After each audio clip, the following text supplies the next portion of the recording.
President Donald J. Trump, the man who will save the nation, or just a skilled con man and fire truck enthusiast that inspires your uncle to post memes of a racist frog. Find out tonight on America, the podcast. Play the song. Hold on, man, I gotta do a thing. Just a second. Why? I gotta do a thing. Just give me a second. We'll do it live. Fuck it.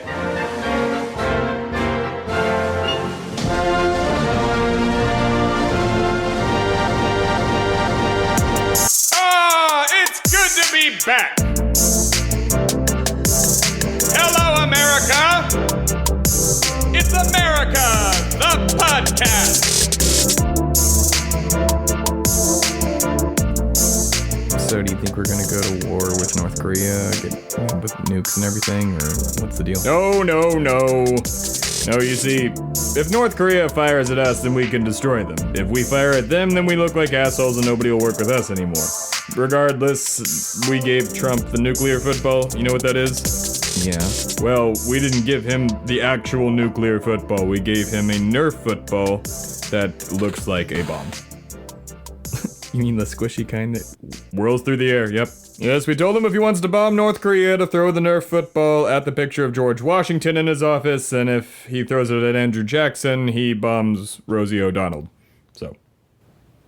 And he believed you? You'd be surprised what he believes. We should start the show. Hello, America! It's me, the Bastard, and welcome to episode 4 of America, the podcast, with me, the Bastard. America, the podcast is a show where every 2 weeks I berate you with the best lecture you will ever hear, and then my producer Tim will meet with an expert or panel of experts, or just regular Americans, to discuss the lecture that the prophet Nostradamus foretold of centuries ago.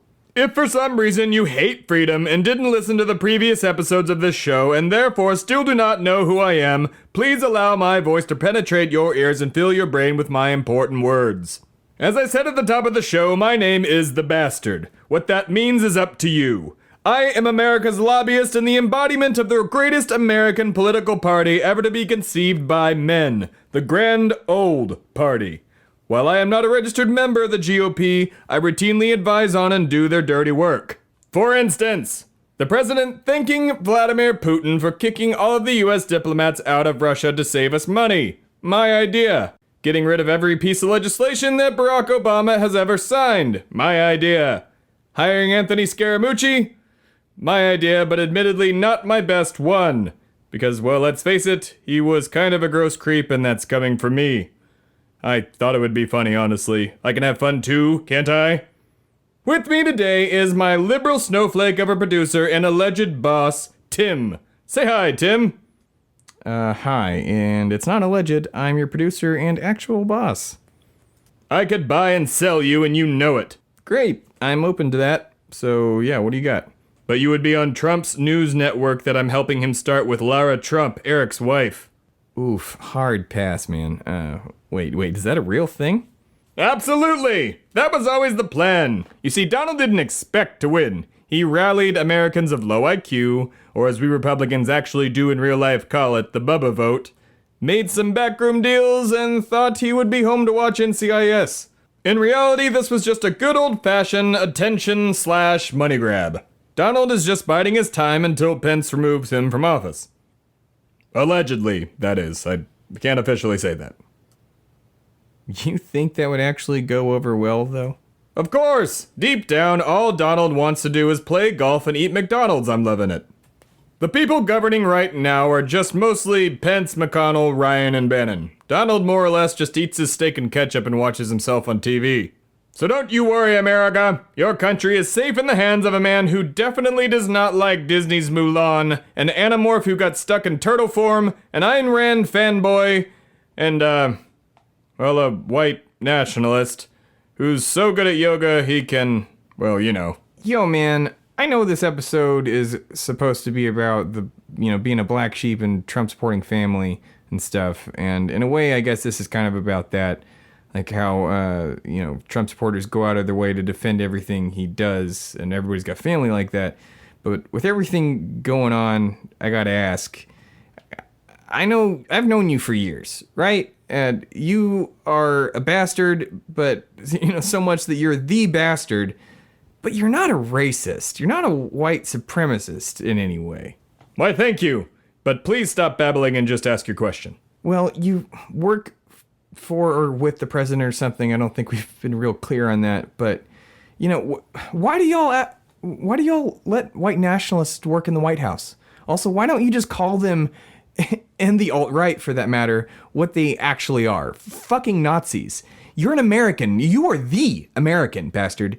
We've fought Nazis, and now because of your Trump train, we have them walking around in our fucking streets. Watch your language and high-pitched voice, Timothy. We do not appreciate that foul talk and those frequencies on the best goddamn show in the entire world. But I do see your point. Full disclosure, I do not like being associated with or working alongside any of these white supremacists that have found their way into the White House. Especially Steve Bannon. I and others were against hiring him and every other white nationalist in the first place. But Steve actually did the self-fellatio thing in the interview and Trump loved it. Everyone said no, but Trump said he saw something in Bannon. Could it be because Trump is metaphorically always sucking his own dick, or just because he's a racist? Are we off the record? I don't want to scare Mooch myself. Do you know what this is? Do you know how podcasts work and understand the contract that you signed? Not really. Okay, then yeah, sure, we're off the record. Good. Until I put it on the internet. What was that? Nothing. Listen, America. I will defend Trump until the day I am fired via tweet. Also because I'm a capitalist and they pay me a lot of money. What am I gonna do, pass that up? It's money. Oh, I love money. It's so fun. But I'm hitting a crossroads, America. Please allow me to be a liberal snowflake for a moment and share my inner feelings and thoughts.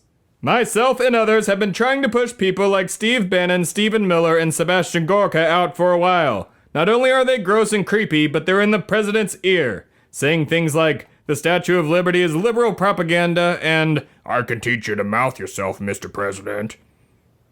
Was that Bannon? Obviously. The problem is I think Trump has honestly stopped listening to reason. I and others advised the president to immediately denounce the Nazi protest when it happened.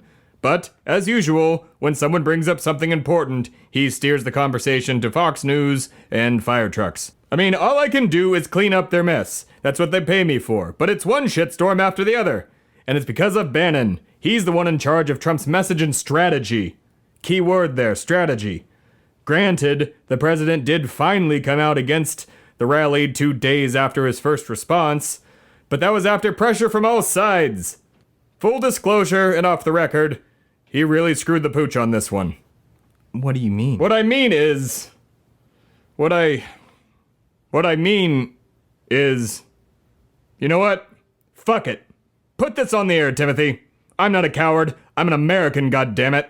Timothy, in my many years of politics, I have learned one major thing. Your first response is your response, and the president did not respond to the Nazi rally like a president should. Like Captain America and Indiana Jones before us, if you see a Nazi, you punch a Nazi. Mr. President, if you are listening to me today, hear my important words. I have been around a lot longer than you and will be around long after you and the current GOP roster are gone. I was born on the day this country was founded and I will die the day it goes away. I am America, and I am sorry to say that this weekend you failed, Mr. President, bigly. I will always be loyal to the Republicans, but I am first and foremost an American, as we all are. And if you aren't an American and you are listening to this show, please have your passports ready before we reach our commercial break. America, you know me. I may be brash, an asshole sometimes, and 100% of a bastard 100% of the time. And yes, I have tried to oppress my fair share of people under the guise of capitalism, but I would never, ever, ever associate myself with the Nazis. But unfortunately, this is where we are.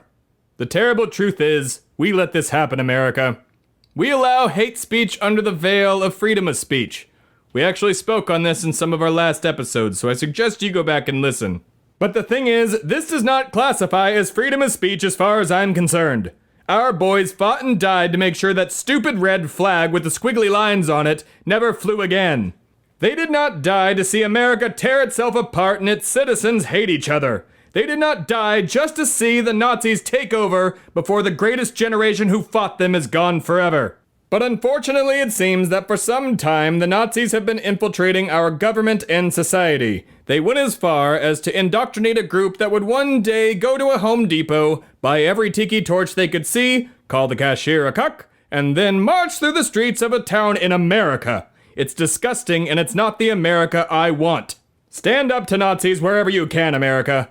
While I and the Wafflebutt Media Podcasting Network do not condone violence, I will say that I heard you need to keep your wrist straight when you punch a Nazi in the face. Yeah, I am definitely with you on that, but damn, dude, you think you might get fired for saying all that?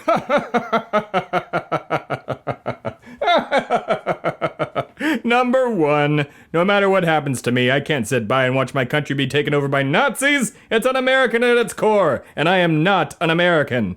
And number two, they will definitely fire Bannon before me. Just watch. And if they do fire me via tweet, I'll be fine. Maybe me, Mooch, and Roger Stone can go get wild in Boca Raton. Gross. That's right, America. For once, I am putting my country before my party, and you should do it too. Don't blindly follow someone just because they gave you a red hat and promised you some vague chance of winning. Does that mean you're gonna quit, or what? Oh, no. The Republicans still pay me quite a bit of money, and at my core, I am a capitalist, and I would be stupid to pass this up. But I will try and stay as long as I can, for as much money as I can, and rid the greatest American house in America of every Nazi that I can. I guess that's noble and bastardly at the same time, so win, I guess? That's right. I am the bastard. I am the most American thing you can be. Now, up next, we have an interview with Daniel Robinson, a liberal snowflake in a sea of red known as Burleson, Texas. My producer will be the one to interview this week as I am off to D.C. Are you ever gonna do these panels, man? Well, that's what I pay you for. I pay you. Well, tomato, potato. I'm still helping set up the Trump News channel with Lara Trump, so I gotta get... Right, okay.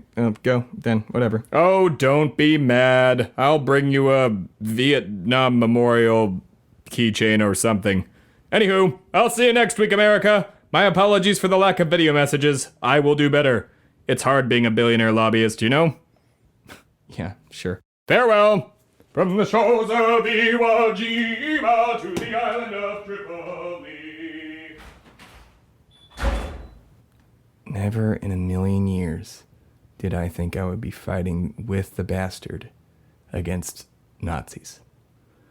What the fuck? It's America, the podcast.